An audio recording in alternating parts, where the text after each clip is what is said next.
सबको परम शांति।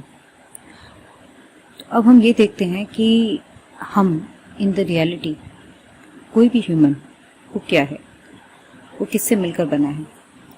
तो हम सब जानते हैं कि हमारी ह्यूमन बॉडी 5 तत्वों से मिलकर बनी है और आज प्रकृति के अंदर भी जो कुछ है वो भी 5 तत्वों के अंदर है। इन 5 तत्वों में यदि हम नेचर में देखें तो वहाँ भी अबंडेंट ऑफ वाटर ही है, पानी ही है जो सबसे ज़्यादा है। और यदि हम अपने स्थूल शरीर को देखें तो यहाँ भी हमारी बॉडी के अंदर भी नेचर से मिलता जुलता 70 से 80% पानी है। बाकी 20% जिस तरह नेचर में बाकी और 4 तत्व व्याप्त हैं, उसी तरह से यही 4 तत्व हमारी बॉडी के अंदर भी व्याप्त हैं। ठीक है, इसका मतलब ये हुआ कि हमारी ह्यूमन बॉडी नेचर के साथ पूरी तरह से सिमिलाइनम में है, मतलब एक जैसी है। जो चीज़ प्रकृति में घट रही है वही हमारी ह्यूमन बॉडी में घट रही है।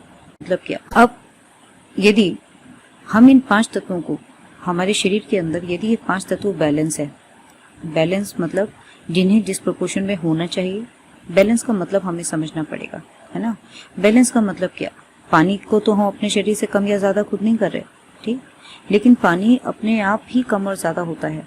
दूसरी इंपॉर्टेंट चीज़ है कि हर एलिमेंट का, हर इन 5 तत्वों का शरीर में एक्टिव फॉर्म में होना। ठीक है, देखिए पानी तो हम सबके अंदर है, लेकिन पानी की फॉर्म क्या है ये हम सबके अंदर डिफरेंट है। फाइन, आज हम जैसे कहते हैं कि कोई व्यक्ति डिप्रेस हो गया, तो यदि हम उसका पानी का स्ट्रक्चर देखते हैं तो वो डिस्टॉर्टेड स्ट्रक्चर है। लेकिन यदि एक किसी सेंट को देखें, है ना, तो वहां पर भी पानी तो वही है 70 to 80%, लेकिन वहां पर वो पानी का स्ट्रक्चर प्योर डिवाइनिक होगा, है ना। तो ये जो डिफरेंस है हमारे कोर लेवल पे, मतलब है कोर लेवल पे, ये हमें ये बताते हैं कि लाइक कि 5 तत्वों का शरीर में होना इम्पोर्टेंट नहीं है, 5 तत्वों की स्ट्रक्चरल इंटीग्रिटी का होना बहुत जरूरी है। यहाँ पर स्ट्रक्चरल इंटीग्रिटी का मतलब है कि हर बायोमोलिक्यूल, अब मतलब पानी है जैसे फॉर एग्जाम्पल, तो नेचर में जिस रूप में पानी है वही पानी आपके अंदर होना चाहिए। नेचर के अंदर जिस रूप में पानी फंक्शनल कर रहा है वो ही फंक्शनल स्टेट उसकी आपकी बॉडी में भी होनी चाहिए। और यही सिर्फ पानी के लिए नहीं, बाकी और 4 एलिमेंट्स पे भी अप्लाई होती है, राइट। तो जितना बैलेंस, जिस तरह से यदि 5 तत्व प्रकृति में बैलेंस हो जाए तो प्रकृति अपने आप सुचारू रूप से काम करती रहती है। और यदि इसी तरह से 5 तत्व हमारे अंदर बैलेंस हो जाएं और उसी रूप में हो जाएं जिस तरह होने चाहिए, तो हमारे अंदर भी कभी कोई डिजीज हो ही नहीं सकती। आज आपके सामने एक नए तथ्य आए हैं, है ना। आज हम सब लोग न्यूज में देख रहे हैं कि आज ये जैसे कहीं पर पॉल्यूशन है, नहीं है, तो हमें हिमालय पर्वत दिखने लगा, हम ये देखने लगे कि नदियां अपने आप क्लीन हो गई। तो कभी आप, ये इन्फॉर्मेशन है, हमें हर पल लर्न करना चाहिए। तो हमें लर्न करना चाहिए कि देखो आज हमने कुछ भी नहीं किया, इससे पहले हम कितने प्रोजेक्ट्स बना रहे थे कि हमें गंगा को क्लीन करना है, हमें इस पर्टिकुलर रिवर को क्लीन करना है, लेकिन see the beauty of the nature, nature ने खुद को खुद ही साफ कर लिया। पृथ्वी, अग्नि, आकाश, वायु, जल, आकाश साफ हो गया, पर्वत अपने आप से दिखने लगे, नदियां साफ हो गई, समुद्र साफ हो गए, सब कुछ साफ हो गया। तो क्या हमने कुछ किया? हमें किसी प्रोजेक्ट को क्या इम्प्लीमेंट करने की जरूरत थी? नहीं थी, तो वो अपने आप कर लिया। इसी तरह से 5 तत्व हमारे शरीर के अंदर हैं। यदि ये 5 तत्व जिस तरह प्रकृति के अंदर चलायमान है, यदि हमारे शरीर के अंदर भी उतने ही चलायमान हो, तो हमारा शरीर भी खुद ही अपने आप को साफ कर सकता है। ठीक, अब हम थोड़ा सा ये समझने की कोशिश करते हैं पहले कि हमें ये ऐसा प्यूरिफिकेशन का प्रोसेस हमारे शरीर में कैसे काम करता है। कभी आप, हमारे अंदर काम करता है, कभी आप ये चीज सोच के देखना कि क्या आपको लगता है कि जब भगवान ने हमें जन्म दिया होगा तो उन्होंने कभी कोई ऐसा मैकेनिज्म हमारे अंदर बनाया होगा कि हमें इस शरीर को चलाने के लिए बाहर की किसी चीज की जरूरत पड़ेगी, बाहर की? या कभी भगवान ने ये सोचा होगा कि जब मानव आगे जाकर के कोई दवाएं बनाएगा, कोई तरीका बनाएगा, तो वो हील कर पाएगा? भगवान को तो प्यार का सागर, करुणा का सागर, ममता का सागर कहा जाता है। तो ऐसा कैसे हो सकता है कि भगवान ने आपको हील करने की शक्ति आपके अंदर ही नहीं समाई हुई है? क्या ऐसा हो सकता है? ऐसा कभी भी नहीं हो सकता। ठीक है, कहीं ना कहीं आज ये वक्त है कि हम सत्य को देखने की कोशिश करें, सत्य को डीपली देखने की कोशिश करें, और उसे जहां जहां हम अपनी गलतियां करते आए, हम उन गलतियों को सुधारें। ठीक, अब हम देखते हैं कि अब हम देखते हैं कि हमने जैसा कहा कि आज 5 तत्वों का बैलेंस ही हमारी हेल्दी स्टेट है और 5 तत्वों का इम्बैलेंस ही हमारे अंदर किस रूप। यदि हमारी बॉडी के अंदर 70 to 80% वाटर है, तो आप देखो कि नेचर के अंदर वाटर कहाँ प्रेजेंट है और नेचर के अंदर वाटर किस रूप में प्रेजेंट है। ठीक, आप कभी प्रकृति को देखो, आप कभी समुद्र को देखो, हमारे अंदर हमारी पूरी धरा के ऊपर जितना भी पानी है, हमेशा कैसा पानी है? पानी हमेशा काइनेटिक फॉर्म में है, मतलब मूविंग फॉर्म के अंदर है, वही बायोलॉजिकली एक्टिव वाटर है। ठीक, आप कभी समुद्र को देखो, समुद्र अपने आप, उसके अंदर पानी की लहरें अलग अलग स्पीड से हमेशा चलती रहती हैं, कभी हल्की कभी तेज। दिन में न जाने कितनी बार उनका जो माइग्रेशन है, जो मोमेंटम है, वो चेंज होता रहता है, वेलोसिटी चेंज होती रहती है। फाइन, जब मून फेज आता है तब उनके अंदर हाई टाइड्स, तो और ज्यादा काइनेटिक एनर्जी बढ़ जाती है। आप यदि नेचुरल वाटर को स्प्रिंग्स में देखो, तो हम क्या देखते हैं कि पानी कहीं पहाड़ की चोटी से धीरे धीरे करके नीचे आ रहा है। फाइन, अब ये पानी जब नीचे आने लगता है, फाइन, यदि नेचुरल वाटर को स्प्रिंग्स में देखो, तो हम क्या देखते हैं कि पानी कहीं पहाड़ की चोटी से धीरे धीरे करके नीचे आ रहा है। फाइन, अब ये पानी जब नीचे आने लगता है, तो पानी यहाँ भी एक मोबाइल स्टेट के अंदर है, उसकी भी अपनी काइनेटिक स्टेट है। वो पानी कभी नहीं रुकता, वो पानी हमेशा गतिमान होकर बड़े पहाड़ों से, छोटे पहाड़ों से होता रिवर में, फिर जाकर समुद्र में भी मिल जाता है। ठीक, अब हम यदि अपने होली रिवर्स को देखें, गंगा रिवर, जितनी भी प्रयाग में देखें, कहीं भी देखें, कहने का मतलब है कि जहाँ भी हमारी बायोलॉजिकल रिवर्स हैं, वो भी कैसी हैं? मूव कर रही हैं। पानी हमेशा अपनी एक मोबाइल स्टेट के अंदर है। कभी हम यदि हरिद्वार में जाकर हर की पौड़ी पे खड़े हो जाएं और वहां खाली पानी के फ्लो को देखिए कि पानी कितनी गति से आगे की तरफ जा रहा है, एक डायरेक्शन की तरफ जा रहा है। कोई हिला रहा है क्या उस पानी को? कुदरत के अंदर कोई नहीं हिला रहा है ना। कभी सोचना चाहिए हमें कि पानी को कोई मोमेंटम नहीं दे रहा, पानी को कोई हिला नहीं रहा, लेकिन पानी अपने आप हिल रहा है। पानी वहां भी केमिकल स्ट्रक्चर में एचटीए बताती है कि मानव शरीर के अंदर 70 से 80% पानी है, लेकिन पानी की स्ट्रक्चरल इंटीग्रिटी क्या है और उसे किस फॉर्म में एक्टिव होना चाहिए, ये साइंस हमें नहीं बताती। आज हमें यदि अपने आप को बिल्कुल हेल्दी करना है, तो हमें इन चीजों को बहुत ही गहराई से समझना पड़ेगा। देखिए, हमारे शरीर के अंदर पानी, अभी हम इसको शरीर पे नहीं जाते, अभी हम इसे नेचर में ही देखते हैं कि जब हमने देखा कि पानी समुद्र के अंदर, झरने के अंदर या रिवर्स के अंदर एक मोबाइल फॉर्म के अंदर है, तो यहाँ पर पानी कैसे फॉर्म में प्रेजेंट है? बायोलॉजिकली एक्टिव फॉर्म में। और उसकी बायोलॉजिकली एक्टिव फॉर्म क्या है? Conductive form. ठीक है, because all the time it is with the nature, right? All the time the water is in contact with the sun. ये आपको याद रखना पड़ेगा कि भगवान ने जब सन बनाया, तो सन के अंदर एक ऊर्जा है, राइट? सन की एक ऊर्जा है, और आज हम ये जानते हैं कि सन की ऊर्जा क्या करती है? वाटर को स्ट्रक्चर के ऊपर उसका बहुत बड़ा इन्फ्लुएंस है, बिकॉज एनर्जी क्या, वाटर तो वाटर ही है, लेकिन वाटर तो वाटर ही है, लेकिन वाटर का स्ट्रक्चर इतना डायनेमिक है कि वो अपने आप में चेंज होता रहता है। तो हम जब भी कहीं से नेचुरल वाटर को लेते हैं और उसकी स्टडी करते हैं, तो आप हमेशा, ये आज वेल डॉक्यूमेंटेड है कि आपको एक बहुत ही क्रिस्टलाइज, वेल डिफाइंड क्रिस्टल की फॉर्म में वाटर मिलता है। मतलब all the water which is present at the natural places is living. लेकिन सोचने वाली बात यह है कि उसको लिविंग कौन बना रहा है? उसको लिविंग बना रहा है सूर्य का प्रकाश, सूर्य का प्रकाश। इसी तरह से कभी हमें कुदरत को दूसरी तरह से देखना चाहिए। जब सूर्य उगता है, क्या सूरज एकदम से निकल आता है? सूरज एकदम से तो नहीं निकलता। सूरज धीरे धीरे करके अपनी रोशनी को फैलाता जाता है। पहले वो लाल होता है, आप उसे देख सकते हो, तो वहां उसमें रोशनी होती है, तपिश नहीं होती। फिर वो और थोड़ा अलाइन होता है, और अलाइन होता है, और जब वो और अलाइन होता जाता है, तो फिर उसके बाद वही अपने अंदर ताप लेकर आ जाता है। ठीक, धीरे धीरे जैसे जैसे दिन ढलता है, ताप कम होता जाता है, उगा था। हमें कभी प्रकृति को इस तरीके से देखना चाहिए कि प्रकृति के अंदर चारों तरफ जो हो रहा है, वो चारों तरफ किस रूप में हो रहा है और उसका क्या बायोलॉजिकली इंपॉर्टेंट फंक्शन है। यदि हम इस चीज को समझें कि यदि यही सूर्य का प्रकाश पानी को गतिमान नेचर के अंदर कर सकता है, तो क्या हमें नहीं लगता कि हमारे शरीरों के अंदर आज जो पानी है वो एक डेड फॉर्म के अंदर है। यदि बाहर भी कोई नदी आपस में रुक जाए और उसके अंदर पानी का बहाव ना हो, तो आपने कभी देखा है कि पानी के किनारे जब हम जाते हैं तो उसमें से दुर्गंध आने लगती है। मतलब वही पानी जो बह रहा था उसके अंदर कोई गंध नहीं थी, लेकिन वही पानी बाहर जब रुक गया तो वो क्या बन गया? दुर्गंध से परिपूर्ण हो गया। मतलब वो अब नाला बन गया, वो एक गंदी चीजों को अपने अंदर रिटेन करने का एक माध्यम बन गया, है ना। लेकिन जब तक वो गतिमान है तो वो अपने आप प्यूरिफाई हो गया, इसलिए आज क्योंकि माध्यम बन गया, है ना। लेकिन जब तक वो गतिमान है तो वो अपने आप प्यूरिफाई हो गया, इसलिए आज क्योंकि मानव नदियों को अपने आप से गंदा नहीं कर रहा, तो नदियों के पास एक अपना पूरा मैकेनिज्म है कि उन्होंने खुद को ही आज क्लीन कर लिया। तो ये कितना ब्यूटीफुल मैसेज लेके आता है और कितनी ब्यूटीफुल लर्निंग लेकर आता है। इसी तरह से अब आप अपने शरीर को देखें, हमारे शरीर के अंदर भी, हम सब के अंदर 70 to 80% वाटर तो है, लेकिन वाटर अपनी कंडक्टिव फॉर्म में नहीं है। हमें हर पल ये याद रखना पड़ेगा कि हमारी ओरिजिनल आइडेंटिटी में हम एक एनर्जी बीइंग है, और यदि हमें अपने शरीर को, कोई हमारी बॉडी फिजिकल बॉडी नहीं है, यदि इसके अंदर पानी है तो वो पानी की स्ट्रक्चरल इंटीग्रिटी कैसी होनी चाहिए, उस पानी की स्ट्रक्चरल इंटीग्रिटी बिल्कुल यूनिक होनी चाहिए, वो सेम वैसी होनी चाहिए जैसे नेचर के अंदर है। नेचर के अंदर पानी की स्ट्रक्चरल इंटीग्रिटी कौन बनाता है, वो सूरज बनाता है।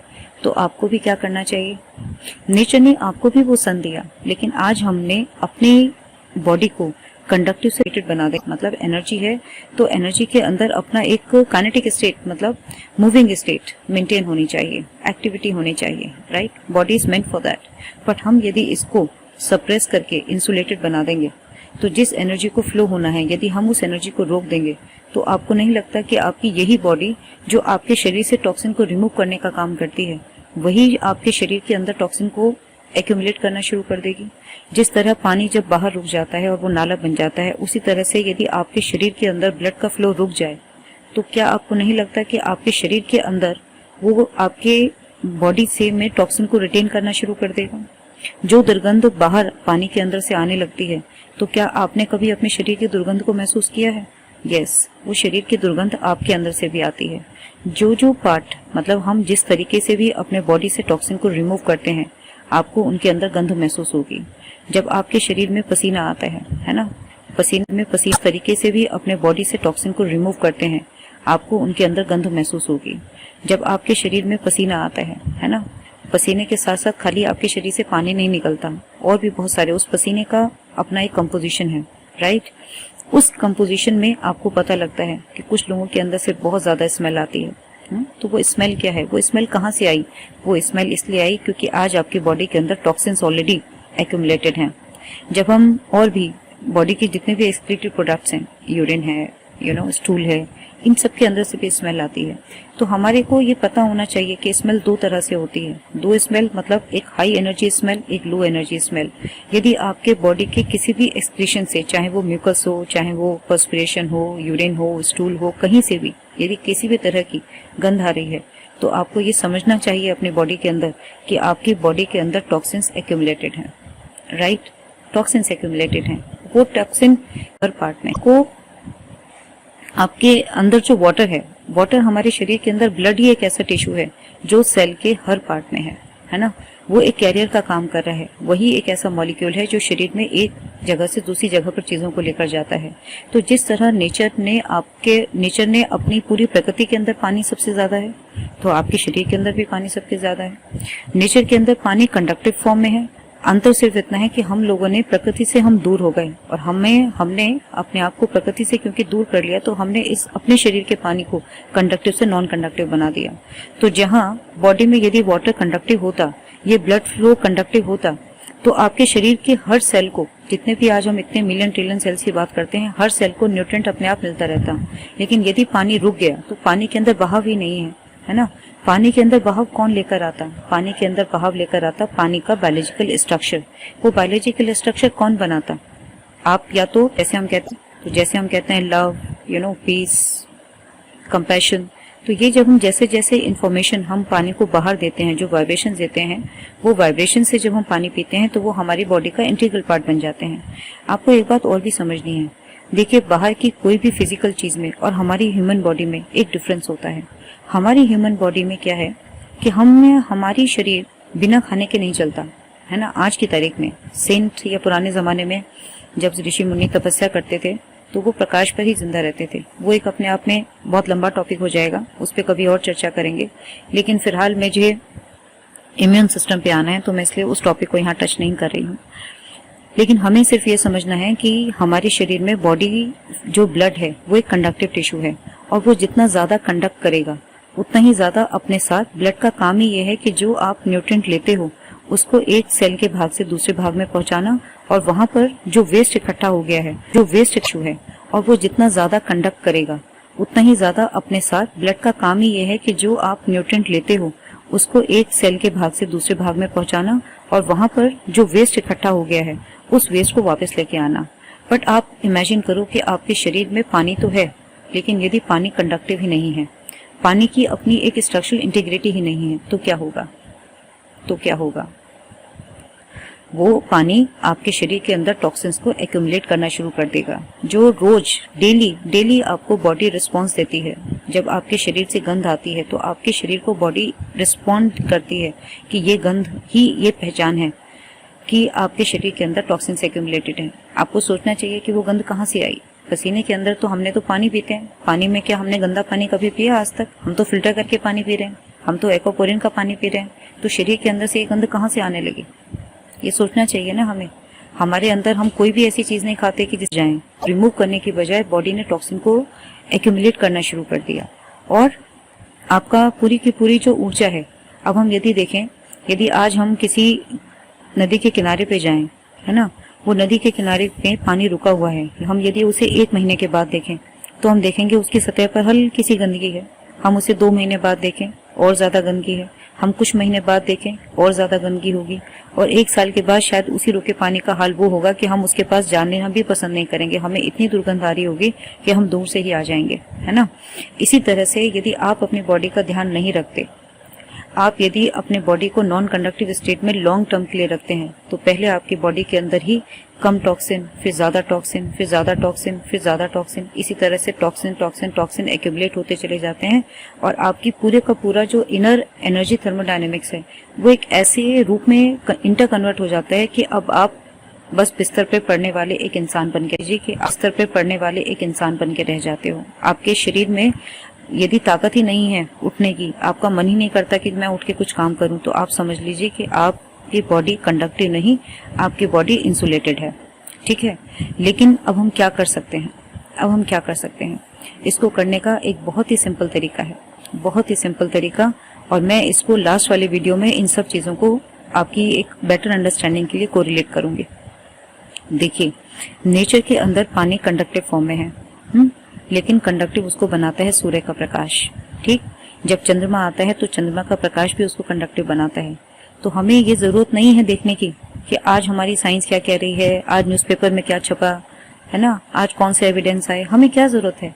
हमें ये बहुत जरूरी है आज समझना कि हम किससे सीखें के ऊपर के मैं आपको एक अलग सा अभी वीडियो बनाकर मैं अभी आपको भेजूंगी। ये क्यों जरूरी है कि हमें किससे एक हमें हमेशा बता सकती है कि हमें अपने जीवन को किस रूप में चलाना है, ठीक है। तो जिस तरह से सूरज एक अलग अलग गर्मी को लेकर पूरे दिन भर में अपनी साइकिल को चेंज करता है, उसी तरह से हमें हर उस साइकिल का महत्व को समझना चाहिए।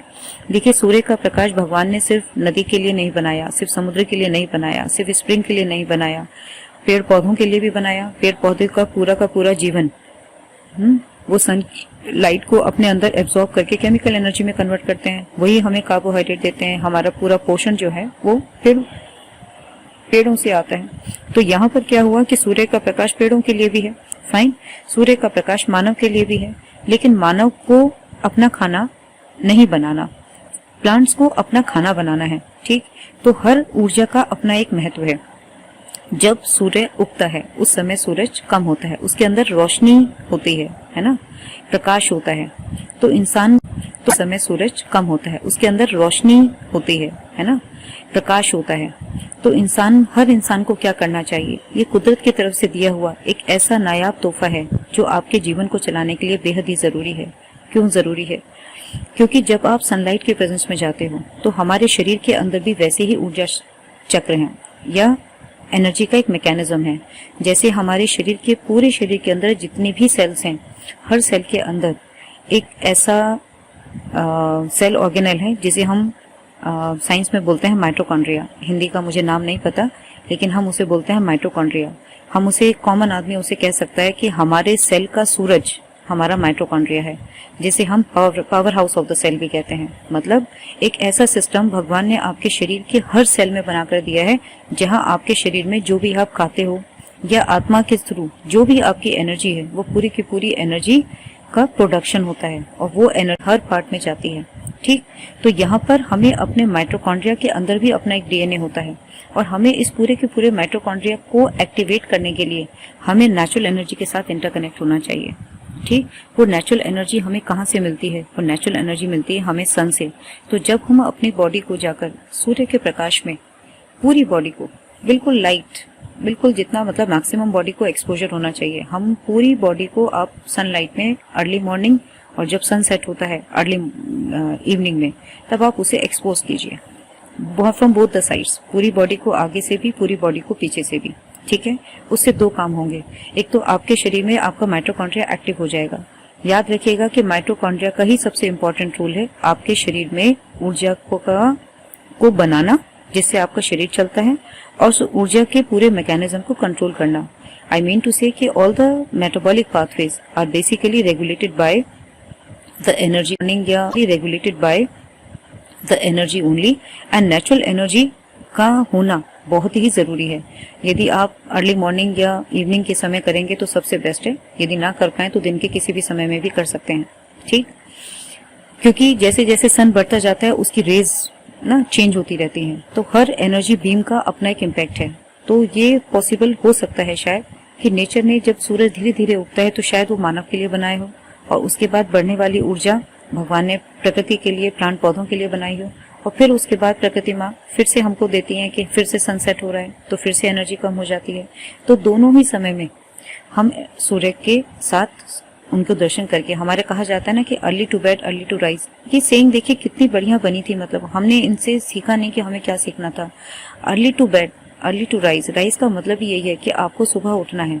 सुबह आपको उठना ही इसलिए है कि जब आप सुबह उठते हो तो आपके शरीर को आपको अपने अर्ली मल देना शुरू कर दिया। इसका अर्थ तो मुझे नहीं जानती मैं कि हम क्यों देते हैं, लेकिन हाँ, हमें अपनी पूरी की पूरी बॉडी को सन के साथ जरूर एक्सपोज करना चाहिए अर्ली मॉर्निंग, और पॉसिबल हो सके तो आपको उसे देखना चाहिए। इस प्रोसेस को हम कहते हैं मतलब आंखों से देखना। जब आप न्यूरॉन्स को देखने लगते हो, मतलब आंखों से जब आप देखते हो, तो आपका फिजिकल बॉडी नहीं होती, आपको कितने फायदे होते हैं आप गिन भी नहीं सकते। आपके नर्व सेल्स एक्टिवेट हो जाते हैं। आपको पता है कि आपके शरीर में पूरे ब्रेन का काम क्या है? ब्रेन का काम है आपके पूरे शरीर के फिजियोलॉजिकल सिस्टम को देखना। वही एक ऐसा है कि जो आइडेंटिफाई करता है, वही मतलब आपको ये समझ लो कि जैसे क्लास का एक मॉनिटर ये देखता है कि पूरी क्लास में क्या क्या व्यवस्था है, कहाँ पर कितने स्टूडेंट्स ठीक हैं, ठीक नहीं है, वो पूरी की पूरी एक रिपोर्ट कलेक्ट करके टीचर को देता है। इसी तरह से आपका पूरा जो ब्रेन है वो आपके पूरे शरीर का मॉनिटर है, राइट? वो पूरे शरीर की पूरा दिन मॉनिटरिंग करता है। तो जितना आपकी नर्व सेल एक्टिव और हेल्दी होंगी उतना ही एफिशिएंट आपकी, वो पूरे शरीर की पूरा दिन मॉनिटरिंग करता है। तो जितना आपकी नर्व सेल एक्टिव और हेल्दी होंगी उतना ही एफिशिएंट आपकी मॉनिटरिंग होगी। अब आप इमेजिन करो कि यदि आपका ब्रेन, यदि क्लास का मॉनिटर ही डल है, उसका मन ही नहीं करता कि मैं उठूं, तो वो क्या कभी क्लास की जजमेंट रिपोर्ट ठीक से दे सकता है? नहीं दे सकता। इसी तरह से यदि आपका ब्रेन सुबह उठकर लेथार्जिक है, तो वो क्या आपके शरीर की मॉनिटरिंग कर सकता है? क्या वो आइडेंटिफाई कर सकता है कि आपके लिवर में क्या प्रॉब्लम है, आपकी किडनी में क्या प्रॉब्लम है, आपके हार्ट में क्या प्रॉब्लम है, आप क्यों नहीं उठ पा रहे, आप क्यों लेथार्जिक हो? क्या वो कर सकता है? नहीं कर सकता। क्यों? उसकी एनर्जी कम है। तो आपको उसे क्या करना पड़ेगा? उसे हाई एनर्जी रिच में लाना पड़ेगा। तो ब्रेन को अपनी हाई एनर्जी एक्टिव स्टेट में लाने के लिए क्या करना पड़ेगा? आपको प्रकृति के साथ जुड़ना पड़ेगा।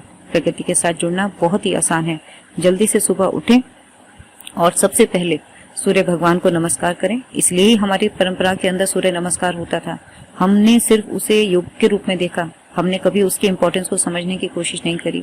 और आज भगवान को नमस्कार, और आज यही एक परिणाम है कि आज पूरी दुनिया संघर्ष से जूझ रही है, राइट? तो आप सूर्य भगवान को नमस्कार करें, उन्हें अपनी आंखों से देखें, और जब तक सूर्य का प्रकाश तेज नहीं हो जाता तब तक आप अपनी पूरी बॉडी को आगे से और पीछे से पूरी बॉडी को सनलाइट में एक्सपोज कीजिए। अब कोई पूछ सकता है कि हम कितना एक्सपोज करें, है ना? ये भी एक क्वेश्चन है। देखिए, हमारे शरीर के अंदर एक सूर्य भगवान की एक एनर्जी है, हम भी एक एनर्जी बीइंग है। तो क्या होता है, हमेशा एनर्जी का एक प्रिंसिपल है कि वो हाई एनर्जी से लो एनर्जी की तरफ आती है। तो सन से निकलने वाली एनर्जी हमारे शरीर में आएगी आएगी आएगी आएगी आएगी, वो आती रहेगी। हमारे शरीर का हर सेल, हर वाटर मॉलिक्यूल उस एनर्जी को एब्जॉर्ब करेगा।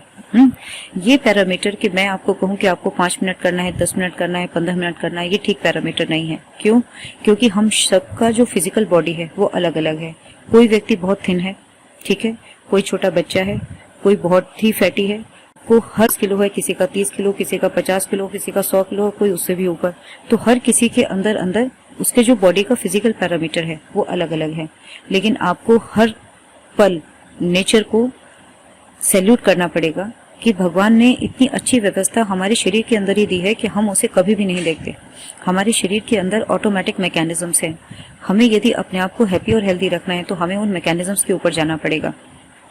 हमें देखना पड़ेगा कि ये मैकेनिज्म कैसे काम करते हैं। जैसे हमारे शरीर में जब गर्मी बढ़ने लगती है तो शरीर उसको ठंडा करने के लिए अपने आप कूलिंग का प्रोसेस शुरू हो जाता है। हमें कुछ नहीं करना पड़ता, हमें पसीना अपने आप आना शुरू हो जाता है। पसीना क्यों आता है? हमें पसीना आता है हमारे शरीर के को ठंडा करने के लिए, हमारे शरीर से गंदगी को निकालने के लिए, है ना। तो यहाँ पर आपको ये याद रखना है कि पसीने का निकलना भी क्यों जरूरी है। पसीने का निकलना इसलिए जरूरी है कि हमारी पसीने का निकलना इसलिए जरूरी है कि स्किन के माध्यम से भगवान ने आपकी स्किन को पोरस बनाया।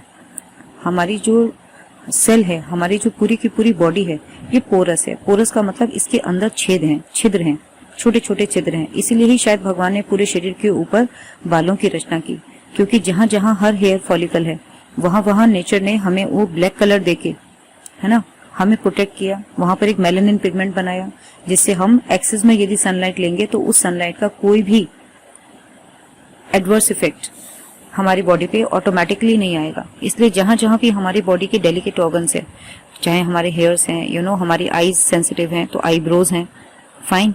तो जहां जहां भी हमारे सेंसिटिव ऑर्गन्स है, हमारी पूरी all over the skin we have the hairs, right. तो सोचना चाहिए ना कि नेचर ने जब हमारी ये फिजिकल बॉडी बनाई तो हेयर्स क्यों बनाए होंगे? हेयर्स बनाए भगवान ने हमें प्रोटेक्ट करने के लिए। उनका कलर भी ब्लैक बना दिया ताकि वो ब्लैक कलर का अपना एक कर सकता है, एक इम्पॉर्टेंट रोल है, राइट। वो सब चीजें सारी नेगेटिविटी को एब्सॉर्ब कर सकता है। और दूसरी चीज कि जहां भी मतलब आपके ये हेयर फॉलिकल्स हैं वहां पर स्पेसेस हैं, तो जैसे ही आपको लगने लगे when you are exposing your body under the sunlight और आपको लगने लगे कि अब आपको पसीना आना शुरू हो गया, इसका मतलब है कि आपकी बॉडी अब सनलाइट से पूरी तरह सैचुरेट हो चुकी है और उसने अपना जो काम करना था वो कर लिया। अब आपको देखना है कि ये बॉडी क्या कर रही है। जब आप अपनी बॉडी को सनलाइट में एक्सपोज कर रहे हो तो आप अपने सन गेजिंग से, जब आप उनको देख रहे हो सन को, तो आप अपने न्यूरॉन्स को एक्टिवेट कर रहे हो। न्यूरॉन्स को एक्टिवेट करने से इसका मतलब है कि अब आपने अपने ब्रेन को एक्टिव कर लिया, जो आपके पूरे शरीर की मॉनिटरिंग ऑटोमेटिकली कर लेगा, ठीक। उसके पास जितनी अच्छी इन्फॉर्मेशन होगी, मतलब जितना एक हमारे पास किसी भी व्यवस्था को चलाने के लिए यदि हमारे पास एक अच्छी जानकारी है कि वहां पर कितनी चीजें हैं, उसे कैसे मैनेज करना है, तो वो काम सुचारू रूप से होगा। यदि मेरे पास जाऊं, यदि मेरा ब्रेन ही लेथार्जिक हो तो वो मेरे शरीर की मॉनिटरिंग कर सकता है क्या? नहीं कर सकता। तो सबसे पहले हमें अपने ब्रेन को एक्टिव करना पड़ेगा। तो वो हम बहुत इजीली कर सकते हैं। प्रकृति ने कुछ बनाया नहीं, उसके लिए हमें कोई दवा खाने की जरूरत नहीं है। Just go and expose your body to the sunlight. जाकर सिर्फ सूर्य भगवान को देखें, सुबह देखें, शाम देखें, उन्हें प्रणाम करें, उनके साथ समय बिताएं, उनके साथ समय बिताएं। दूसरा, जब आप अपनी पूरी बॉडी को सनलाइट में एक्सपोज करते हैं तो यही सनलाइट आपके बॉडी के अंदर आपके जो भी वाटर है उसको कंडक्टिव बना देगा, उसकी स्ट्रक्चरल इंटीग्रिटी को बना देगा। हमें ये देखना पड़ता है, देखिए पानी को बहुत ध्यान से देखने की जरूरत है बार बार, कि जब पानी अपनी तीनों स्टेट को चेंज करता है, जब वो लिक्विड होता है, वो सॉलिड होता है, वो गैसेस फॉर्म में जाता है, तो चेंज क्या होता है? उसकी स्ट्रक्चरल इंटीग्रिटी चेंज हो जाती है। स्ट्रक्चर का मतलब bonding between the H&O, right. पानी तो पानी है, लेकिन हम यदि कोई भी चीज पानी के अंदर रख देते हैं, मतलब पानी को भी हम यदि रख दें और हम उसको एक्सपोज करते हैं, तो आपके शरीर में ये जो वाटर था, जो पानी डेड फॉर्म के अंदर प्रेजेंट था, जो पानी रुका हुआ था, वो पानी भी जैसे नेचर के अंदर पानी कंडक्टिव फॉर्म में है, आपकी बॉडी के अंदर पानी को कंडक्टिव फॉर्म में ले आएगा। कंडक्टिव फॉर्म में वो क्यों लाएगा? क्योंकि आपके वाटर की स्ट्रक्चरल इंटीग्रिटी चेंज हो जाएगी। वो वाटर जो डेड फॉर्म में था वो अब लिविंग फॉर्म में प्रेजेंट हो जाएगा, राइट। और जब पानी लिविंग फॉर्म में प्रेजेंट हो गया तो पानी का बॉडी में कंडक्टेंस बढ़ जाएगा।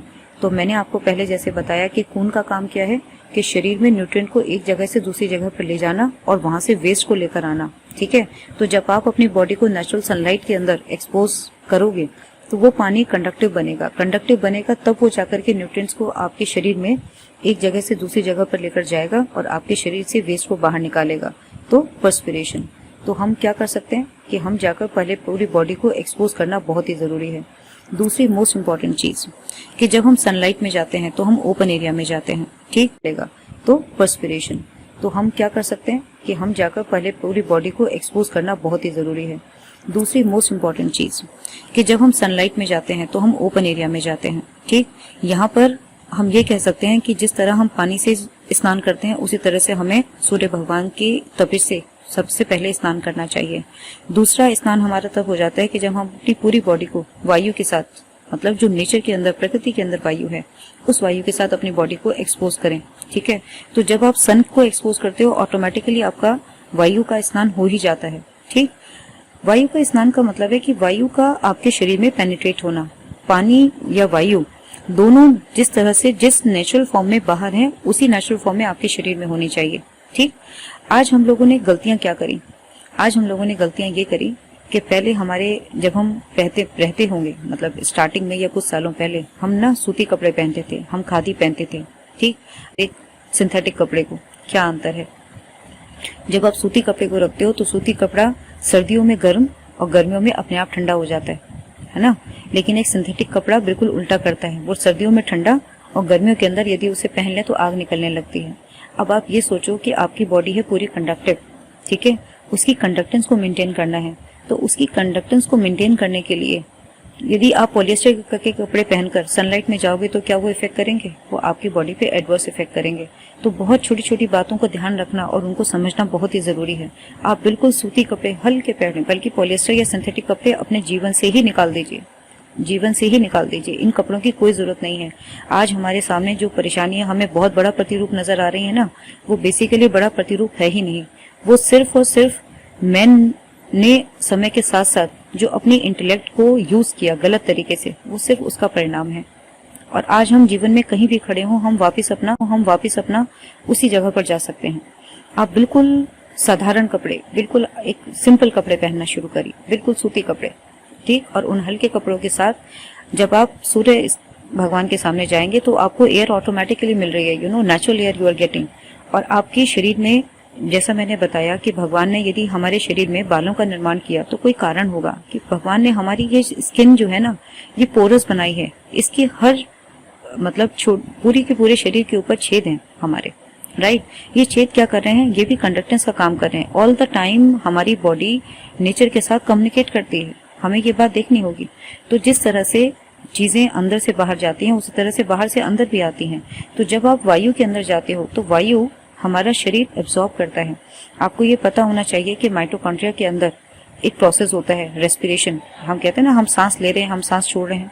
जब हम सांस लेते हैं तो हम ऑक्सीजन लेते हैं, जब हम सांस को छोड़ते हैं तो हम कार्बन डाइऑक्साइड लेते हैं। तो सोचो ना, ये कार्बन डाइऑक्साइड कहाँ से बन रही है? ये कार्बन डाइऑक्साइड बनती है वही हमारे शरीर के अंदर, हर सेल के अंदर जो माइटोकॉन्ड्रिया होता है, मतलब हमारे शरीर का जो सूरज होता है, वही हमारे शरीर का अंदर का सूरज के अंदर एक मेटाबॉलिक प्रोसेस होता है जिसे हम बोलते हैं सेलुलर रेस्पिरेशन। रेस्पिरेशन का मतलब कि आपका हर सेल, आपको बिलीव नहीं होगा लेकिन आपका हर सेल हर पल सांस लेता है। जब वो हर पल हर सेकंड सांस लेता है तभी आपके शरीर में ऊर्जा उत्पन्न होती है। तभी आपके शरीर में ऊर्जा उत्पन्न होती है in the form of adenine triphosphate, मतलब एटीपी और जीटीपी हमारे शरीर के एनर्जी करेंसीज हैं, राइट। तो हमारे शरीर के अंदर ये ऊर्जा जनरेट ही हमारा माइटोकॉन्ड्रिया करता है और माइटोकॉन्ड्रिया को अपने फंक्शन करने के लिए उसे फ्रेश ऑक्सीजन चाहिए, इसलिए हम कहते हैं ना प्राण वायु। तो ये प्राण वायु क्या है? वो प्राण वायु है ऑक्सीजन। लेकिन आज जैसी भी प्रकृति के अंदर ऑक्सीजन है, जिस रूप में भी प्रेजेंट है, कम से कम हमें अपने को मिलने दे। जिस रूप में भी प्रेजेंट है, कम से कम हमें अपनी उस बॉडी को उतने लेवल तक तो लेके जाना चाहिए कि जो प्रकृति में जिस रूप में है, कम से कम हम उस प्रकृति की वायु के साथ अपनी वायु को मिलने दें। और उसके मिलने के लिए हमारे कपड़ों का बदलना बहुत जरूरी है। हम बिल्कुल सिंथेटिक कपड़े ना पहनकर सूती कपड़े पहने, ताकि हमारी बॉडी ऑल द टाइम वायु, जो नेचुरल वायु है, उसके टच में रहे, ठीक है। हमने यदि सिंथेटिक कपड़े पहने तो आप ये समझो कि वायु तो आपके चारों तरफ प्रकृति ने आपको दी, लेकिन आपने अपने शरीर का दरवाजा बंद कर दिया। तो आपने बंद कर दिया कि आपने अपने शरीर को ये सिग्नल दे दिया कि मुझे ये वायु नहीं चाहिए। मुझे आपकी प्रकृति की वायु नहीं चाहिए। तो नेचर ने आपको अपनी बॉडी को चलाने के लिए सब चीजें दी, लेकिन आपने उसे नजरअंदाज करना शुरू कर दिया, और आज उसका ये परिणाम है कि हर इंसान जो है वो कॉम्प्लेक्स से कॉम्प्लेक्स डिजीज की तरफ मुड़ता चला जा रहा है। तो आप देखिए कि ये दोनों ही चीजें कितनी सिंपल हैं। उसके साथ साथ तीसरी चीज कि जब आप वायु लेते हो या कोई चाहे एक प्रोसेस है, जब आप इंटेंशनली प्राणायाम करते हो तो उस प्राणायाम से आप प्राण की वायु को लेते हो, अपने शरीर की गंदी ऊर्जा को, गंदी ऑक्सीजन को या गंदी जो भी आपके अंदर वायु है उसको आप बाहर निकालते हो। तो आप वहीं पर छत पे बैठ करके जब आप सन बाथ ले रहे हो, वायु में अपने आप को एक्सपोज कर रहे हो, उसी समय पे आप प्राणायाम भी कर सकते हो। ठीक। तीसरी इंपॉर्टेंट चीज एक बहुत जरूरी है कि हमारे शरीर का जड़ क्या है ये हमें समझना पड़ेगा, है ना। जिस तरह से एक प्लांट को यदि हमें बड़ा करना है तो प्लांट की टहनी पे पानी देने से क्या प्लांट ग्रो करेगा? यदि मैं प्लांट के फूल को या प्लांट के फल को या प्लांट के तने को पानी देना शुरू चाहूं तो क्या पौधा बढ़ेगा? पौधा नहीं बढ़ेगा। लेकिन मैं यदि थोड़ा सा पानी भी पौधे की जड़ में डाल दूं तो वो पौधा बढ़ जाएगा, है ना। इसी तरह से हमें ये समझना पड़ेगा, आज हमें यदि इतनी बड़ी बड़ी प्रॉब्लम से लड़ना है कि हमें प्रॉब्लम के ओरिजिनल और रूट कॉज पे जाना पड़ेगा कि प्रॉब्लम है कहाँ पर। आपको ये समझना पड़ेगा कि आपके शरीर के अंदर आपकी ऐसा प्रॉब्लम है कहाँ पर। आपको ये समझना पड़ेगा कि आपके शरीर के अंदर आपकी रूट क्या है। जिस तरह प्लांट के अंदर उसकी जड़ उस पौधे को चलाती है, उसी तरह से आपके शरीर का कौन सा ऐसा भाग है जो आपके शरीर की जड़ है। वो आपके शरीर की जड़ है आपका पूरा स्टमक, आपका पूरा डाइजेस्टिव सिस्टम। और जिस दिन हम इसको समझ लेंगे, हम अपने प्राण की या अपने शरीर की जड़ को चलाना समझ लेंगे, उस दिन आपको बाहर से किसी भी दवा की कोई जरूरत ही नहीं होगी। हमें हर पल ये याद रखना चाहिए कि भगवान ने हमारे शरीर को इतना प्यारा और इतना सुंदर बनाया है, और प्रकृति को इतना प्यारा और सुंदर बनाया है कि हमें बाहर से कोई भी चीज लेने की जरूरत नहीं है। कभी आप सोच के ही देखना कि भगवान कभी ऐसा कैसे कर सकते हैं कि वो ये कहें कि हे मानव, मैं तुम्हें जन्म दे रहा हूँ, तुम आगे जाकर जब दवाएं बनाओगे, जब ये दवाएं खाओगे तब तुम ठीक होगे। ये तो प्रकृति के उल्टा चलने वाली बात है। तो हमें ये समझना है, दवा को लाने की बात तो दूर, हमें ये समझना है कि क्या हमें किसी दवा को रिवाइव रह सके, ऐसा कोई मैकेनिज्म ही नहीं है। आज जिस तरह से प्रकृति में नेचर अपने आप को रिवाइव करती जा रही है ना, क्यों? क्योंकि हमने ह्यूमन इंटरवेंशन बंद कर दिया, प्रकृति ने रिवाइव कर लिया। इसी तरह से जो अवरोध हम अपने शरीर को दे रहे हैं वो हम यदि बंद कर दें और प्रकृति के साथ मिल जाएं, तो हमारी बॉडी भी प्रकृति की तरह, जिस तरह प्रकृति आज खिलखिला रही है उसी तरह से हमारी बॉडी भी रिवाइव हो जाएगी। तो हम किसी भी मोमेंट पे अपने आप को डेड से लिविंग फॉर्म में कन्वर्ट कर सकते हैं। Very simple. तो हमने क्या किया, हमने सन में अपनी बॉडी को एक्सपोज किया, हमने एयर में एक्सपोज किया। दूसरा इंपॉर्टेंस है कि हमें अपनी पेड़ की जो जड़ है, अपने शरीर की जो जड़ है, जो हमारा डाइजेस्टिव सिस्टम है, उसको हमें स्ट्रांग बनाना है। ठीक। उसको स्ट्रांग बनाने के लिए, क्योंकि आज हमारी बॉडी अभी इतनी कंडक्टिव फॉर्म में नहीं है, हम इन तथ्यों को कभी हमने ध्यान से देखा नहीं, तो उसके लिए बहुत ही सिंपल हम क्या कर सकते हैं कि हम कोई भी सूती कपड़ा लें, कोई भी सूती कपड़ा लीजिए, और खादी मिल जाए, प्योर खादी हो तो बहुत अच्छा है, या नहीं तो आप कोई भी मोटा यदि कोई लगे बहुत अच्छा है, या नहीं तो आप कोई भी मोटा यदि कोई भी घर में कोई कॉटन की चादर हो, है ना, कोई भी मोटा कपड़ा जो वाटर को रिटेन कर सके। तो जितना हम प्योर खादी या प्योर कॉटन लेंगे उसको आप सिंपल पानी के अंदर डिप करिए, और उस पानी को के अंदर डिप करने के बाद सादी पानी की पट्टी को आप अपने पूरे स्टमक से लेकर कमर को पूरा कवर कर लीजिए। ठीक है। ये काम आप सुबह भी कर सकते हैं। जब आप ये काम करोगे पूरा का पूरा, तब उस समय में आपका पूरा का पूरा स्टमक और स्पाइन, आपकी स्पाइन जो है वो आपके ब्रेन को कंट्रोल करती है। तो आपके ब्रेन किस तरह से काम कर रहा है वो आपके स्पाइनल कॉर्ड के कंडक्टेंस पे डिपेंड करता है। ठीक है। तो हम क्या कर सकते हैं कि हम अपने ब्रेन को, क्योंकि उसने सारा दिन काम करना है, और अपने नाभि को मतलब पूरा के पूरे अपने डाइजेस्टिव सिस्टम को हम ठंडे पानी की पट्टी से कवर कर दें। बिल्कुल नॉर्मल ठंडे पानी की पट्टी को आप 15 मिनट आधा घंटा लगा रहने दें।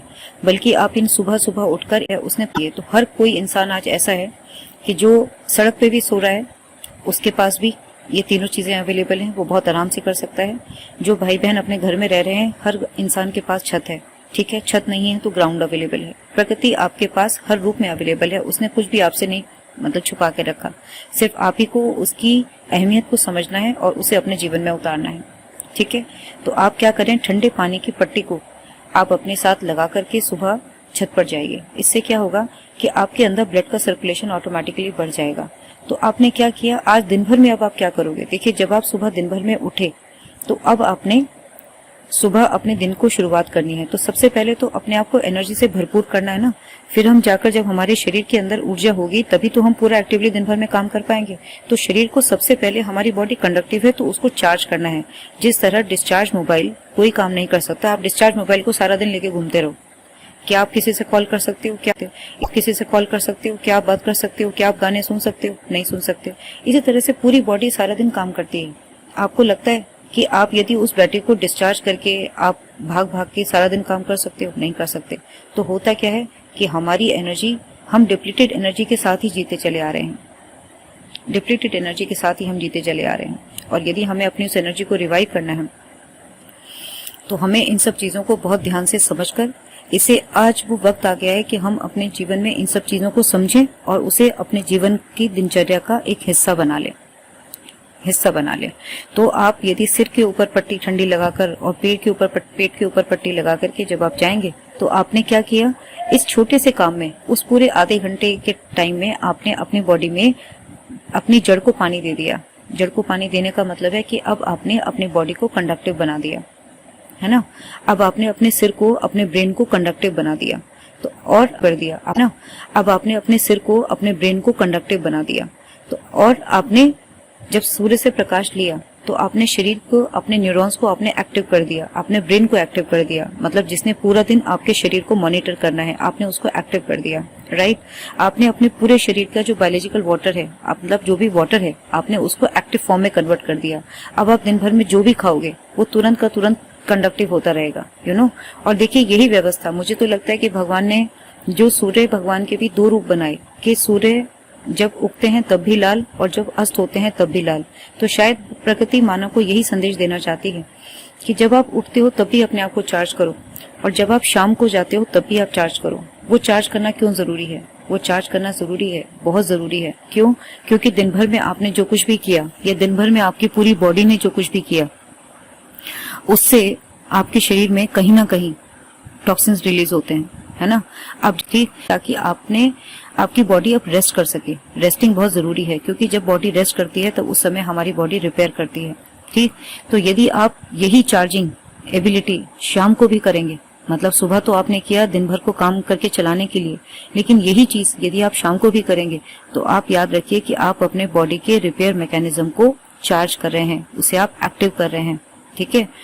तो आप इसी तरह से जब आप अपने आप को रिवाइव करेंगे तो आपका बायोलॉजिकल वाटर जो दिन भर में थोड़ा इधर उधर काम करते समय, क्योंकि हर समय तो इंसान सनलाइट में एक्सपोज नहीं है, पूरा दिन भर में हम ऑफिस में होते हैं, कहीं कहीं काम करते हैं, यू नो, कितने लोगों से मिलते हैं, कितने तरह से हम अपनी एनर्जी को एनहांस भी करते हैं, ड्रेन भी करते हैं, तो कितना सारा वेयर एंड टियर हो जाता है बॉडी में। तो हम यदि यही प्रोसेस अपने आप शाम को भी करें तो हमने फिर से अपने बॉडी को कंडक्टिव बना लिया, हम नेचर के साथ जुड़ गए, ठीक।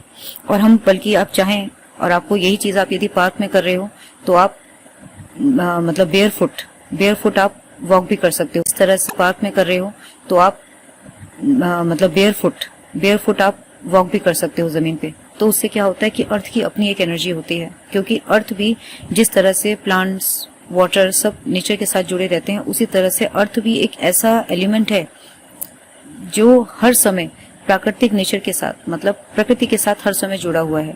जितना समय सूरज या जितना समय चंद्रमा रहता है, अर्थ हर समय उस एनर्जी को एब्जॉर्ब करती है, राइट। तो आपकी बॉडी भी कंडक्टिव है। यदि आप बेयर फुट अर्थ के ऊपर चलना शुरू करेंगे, नेचर के साथ, घास पे चलें या आप नंगे पांव जमीन पे चलें, मार्बल के फर्श पे नहीं, नेचर ने अर्थ को जिस फॉर्म में दिया है उसी के अंदर वो ताकत है कि उस एनर्जी को एब्जॉर्ब करने की। वो ताकत मैन मेड किसी भी चीज में नहीं है। तो मार्बल के फर्श पर पैदल चलने से कुछ नहीं होगा, उसे आपको एक नेचर में जिस मिट्टी, जिस रूप के अंदर है ना, प्रकृति में जिस रूप के अंदर है, उसी रूप में जब आप चलेंगे तो आपको बॉडी पूरी की पूरी कंडक्ट करके, सुबह प्रकृति के साथ आधा घंटा बिताया और शाम को भी हमने आधा घंटा बिताया, तो हमने अपनी बॉडी को हर समय एक चार्ज स्टेट के अंदर रखा, हर समय एक चार्ज स्टेट में रखा, ठीक। और हम इसको और भी ब्यूटीफाई कर सकते हैं कि जब हम ये आधा घंटा कर लें और हम थोड़ी देर बैठ करके वहीं बिल्कुल ध्यान लगाएं, है ना। ध्यान लगाने से क्या होता है, हमें पता है कि ध्यान हमारे बहुत ही इम्पोर्टेंट है, क्योंकि ध्यान एक ऐसी अवस्था है जो आत्मा ये जो हमने जितना भी काम किया, ये हमने फिजिकल बॉडी के लिए काम किया, है ना। यहाँ पर हमें सिर्फ मन को अच्छा लगा, लेकिन हमने आत्मा के लिए कुछ नहीं किया।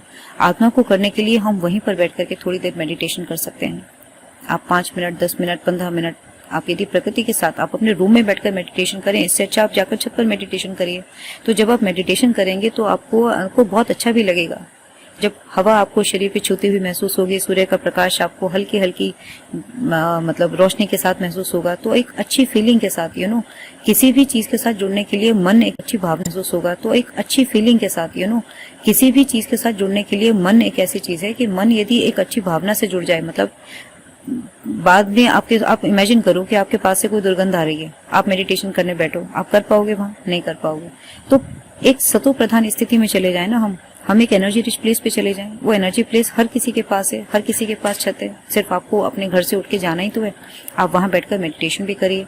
मेडिटेशन से आपने क्या किया, अपनी आत्मा की बैटरी को चार्ज कर लिया, आपने अपनी पूरी बॉडी को कंडक्टिव बना दिया। तो हम यदि ये लाइफ स्टाइल फॉलो करेंगे तो इस लाइफ स्टाइल से आपकी बॉडी हमेशा कंडक्टिव रहेगी और वो ऑटोमेटिकली आपकी